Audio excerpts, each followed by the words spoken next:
Me and you are upset because we see something that is not there. We see only the past. Our mind is preoccupied with past thoughts. We see nothing as it is now, and our thoughts do not mean anything. What's good, fam? We made it to lesson 52 of A Course in Miracles. This is such a wonderful time to be alive, like always, in this present moment.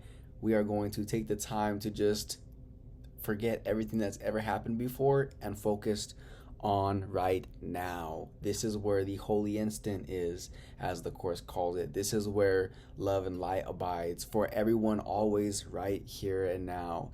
What happened back there is no longer here, and you are free from it, and it was never something that held us. We have always been free. Me and you, as children of the greatest ever, are always free, and we are the only ones who can imprison ourselves.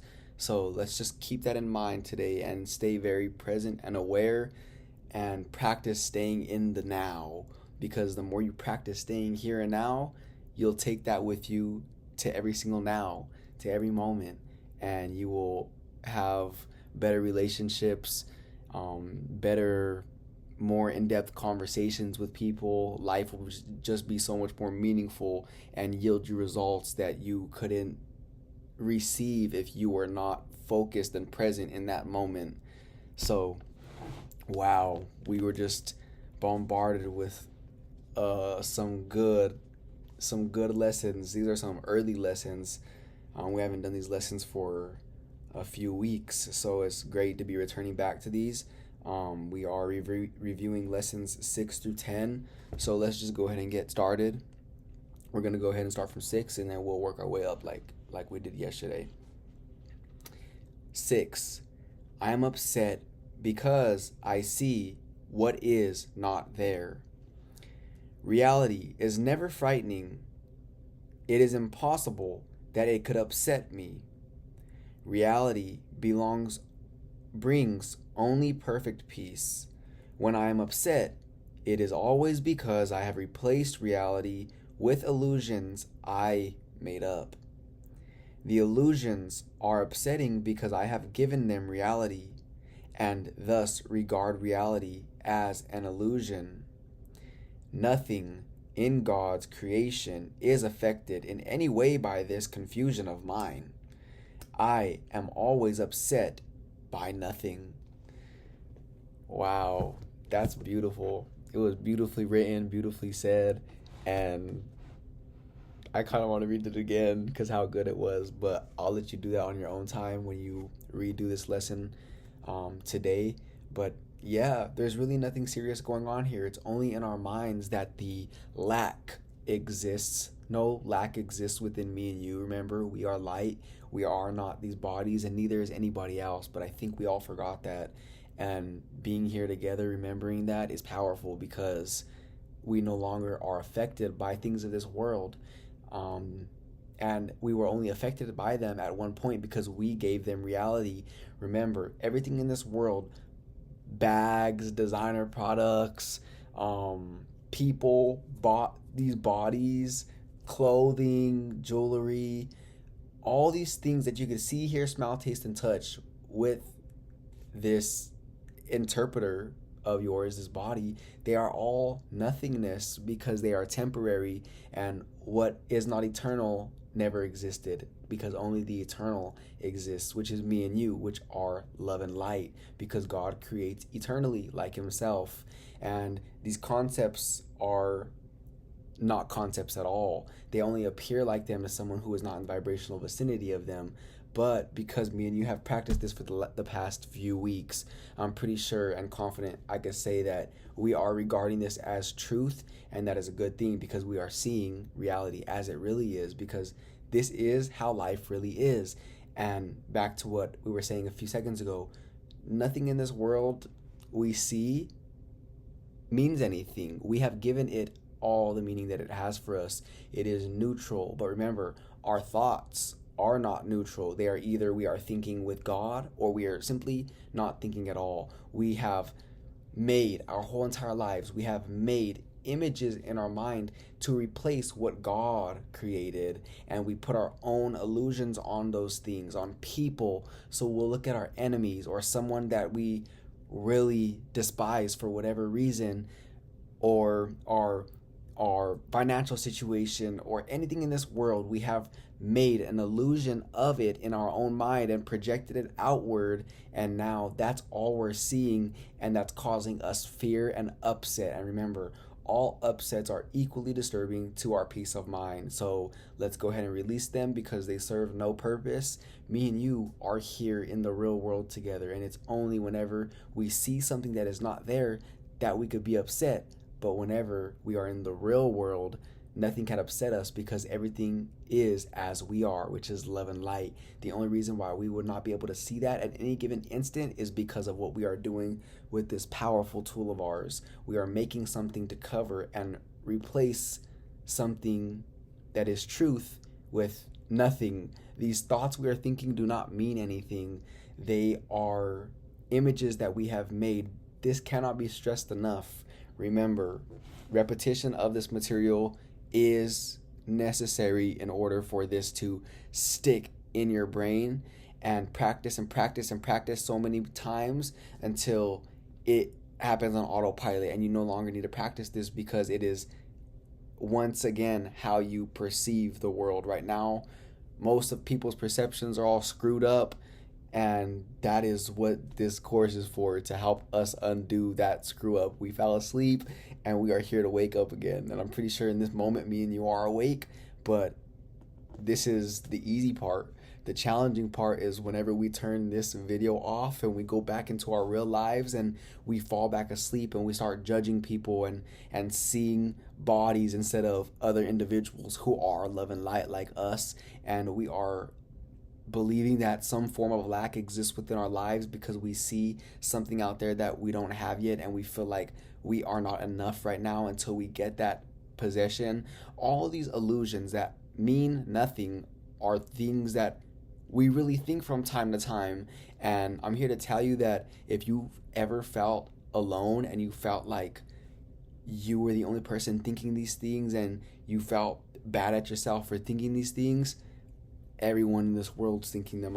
I promise you, everyone is going in their own illusion in their world that they made up, and that is what me and you are here to undo for ourselves and for all of them. Because whenever they see us in our enlightened state of mind, they will be reminded of who they really are too. So me and you play a very big role in the grand scheme of things. 7. I see only the past. As I look about, I condemn the world I look upon. I call this seeing. I hold the past against everyone and everything, making them my enemies. When I have forgiven myself and remembered who I am, I will bless everyone and everything I see. There will be no past, and therefore no enemies.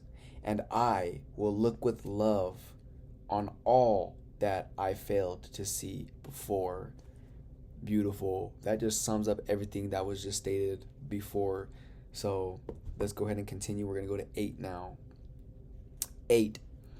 My mind is preoccupied with past thoughts. I see only my own thoughts, and my mind is preoccupied with the past. What then can I see as it is? Let me remember that I look on the past to prevent the present from dawning on my mind. Let me understand that I am trying to use time against God. Let me learn to give up the past. Let me learn to give the past away, realizing that in doing so, I am giving up nothing. One thing I do want to say is that sometimes when it comes to work like this that we're doing, I'm going to use, I say people to refer to the world, but when I say that, I'm including us as well, because we were all in this world together, learning from one another from a fear-based doubt standpoint. Therefore, me and you are in need of this healing. In this moment, we may not be, because we are pure and seeing clear-mindedly, thinking with God. But again, when we do fall asleep, it is crucial that we remember this.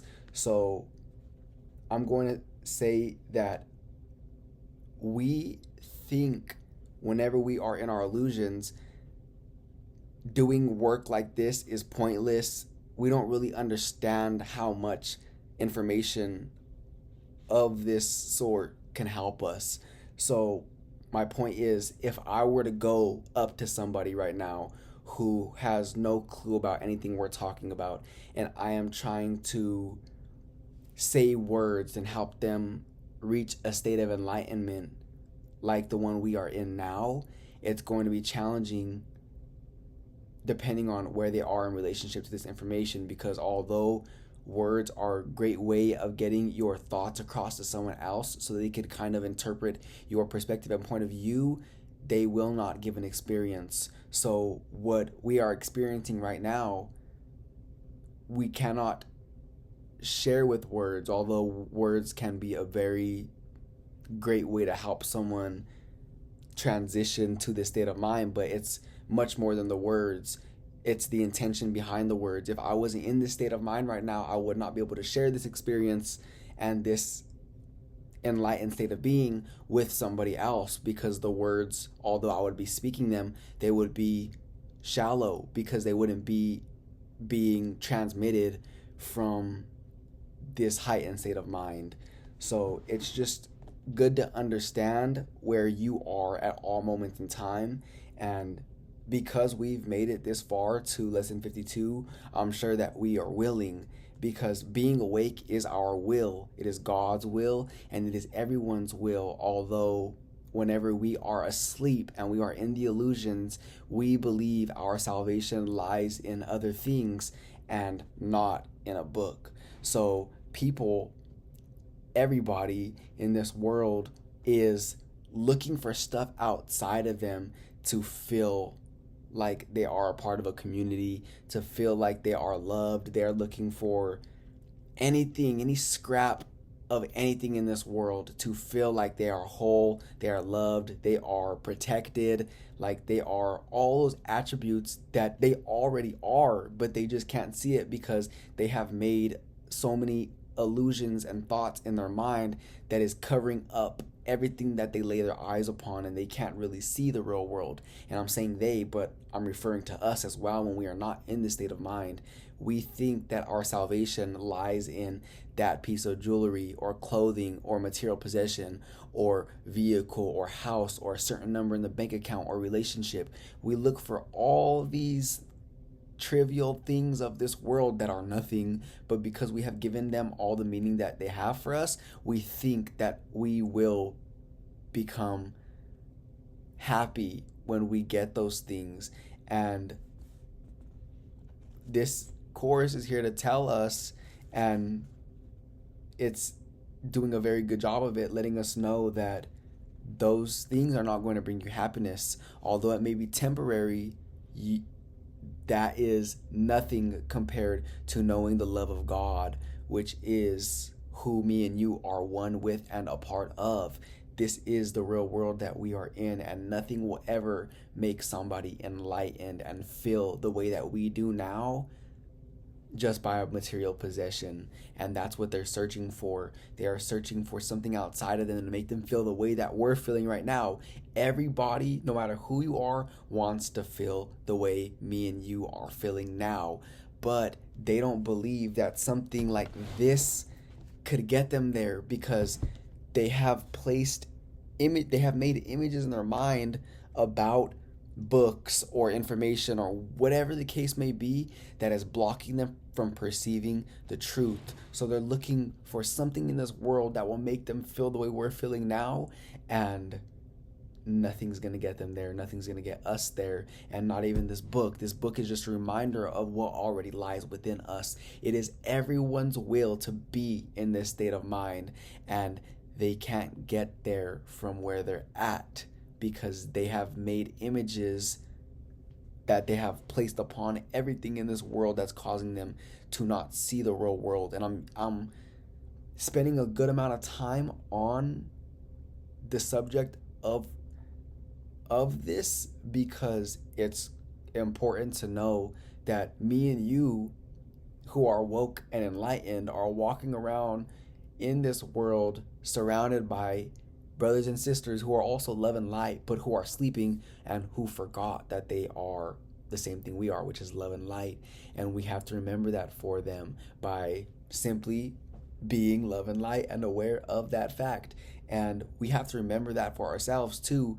And the whole reason why we're mentioning other people right now is because for me personally, and I'm sure for you as well, it is easier to notice what someone else is doing wrong. It's easier to notice whenever somebody else is asleep, but whenever you know that, don't judge.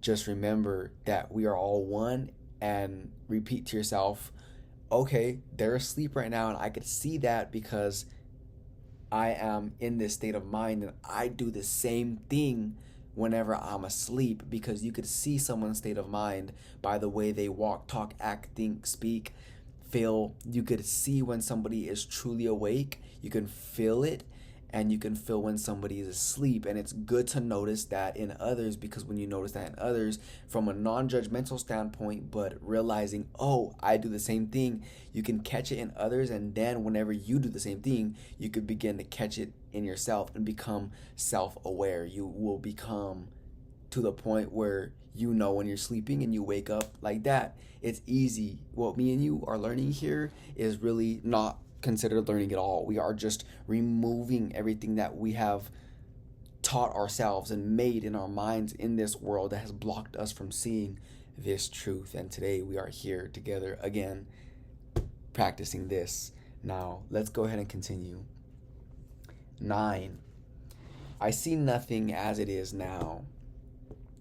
If I see nothing as it is now, it can truly be said that I see nothing.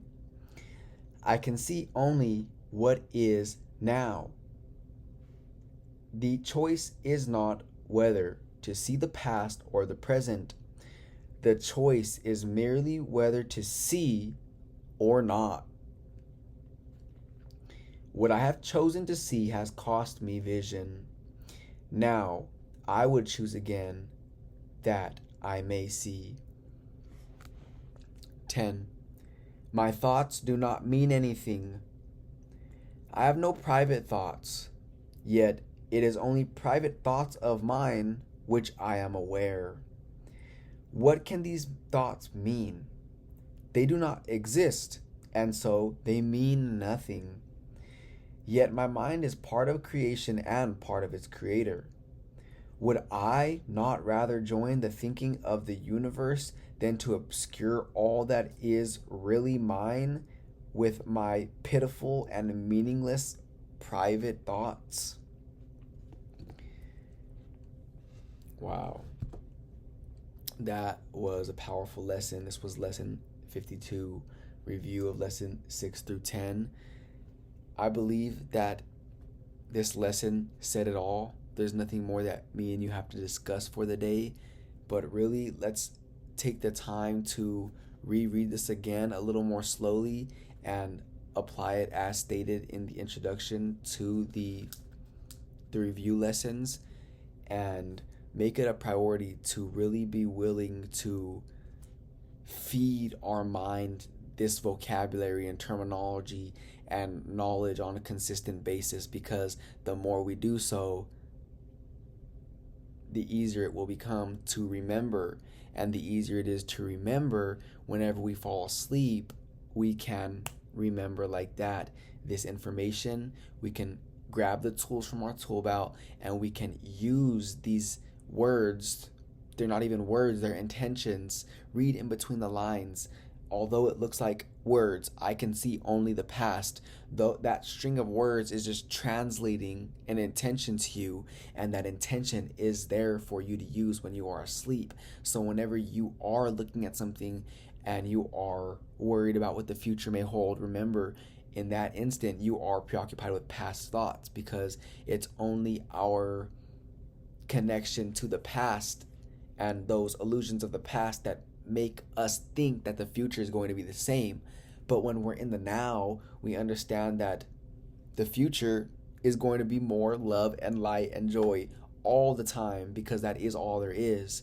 So that is the end of lesson 52 for the day. May we never be the same, and we will meet here again for lesson 53 tomorrow.